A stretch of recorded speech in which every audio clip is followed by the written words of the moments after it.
कोल्हापूर जवळच्या वारणा खोऱ्यातून सुरू झालेली ही गोष्ट आहे वारणा डेअरी कोऑपरेटिव्हची। एक अशी डेअरी जी केवळ दूध विकत नाही तर एक संपन्न ग्रामीण अर्थव्यवस्था उभी करते।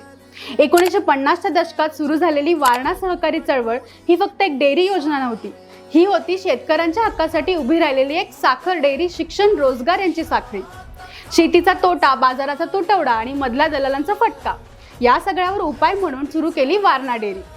शेतकऱ्यांकडून थेट दूध संकलन करून त्यावर प्रक्रिया करून स्वतःचा ब्रँड तयार करणं हे त्या काळात फार मोठं पाऊल होतं। आज वारणा डेअरी दररोज लाखो लिटर दूध प्रोसेस करते। त्यांची दुधाची पिशवी, दही, ताक, श्रीखंड अमूलपेक्षा कमी नाही। शेकडो गावांमध्ये दूध संकलन केंद्र, हजारो महिलांना रोजगार, शेतकऱ्यांना नियमित उत्पन्न आणि सगळं चालतं एका सहकारी पद्धतीने, म्हणजे लोकांचा ब्रँड, लोकांच्या मालकीचा। आजही वारणा हे नाव केवळ डेअरी उत्पादनासाठी ओळखलं जात नाही तर एक यशस्वी रूरल कोऑपरेटिव्ह मॉडेल म्हणून देशभरात त्याचा अभ्यास होतो। ही गोष्ट आहे शेतकऱ्यांसाठी उभं केलेल्या ब्रँडची।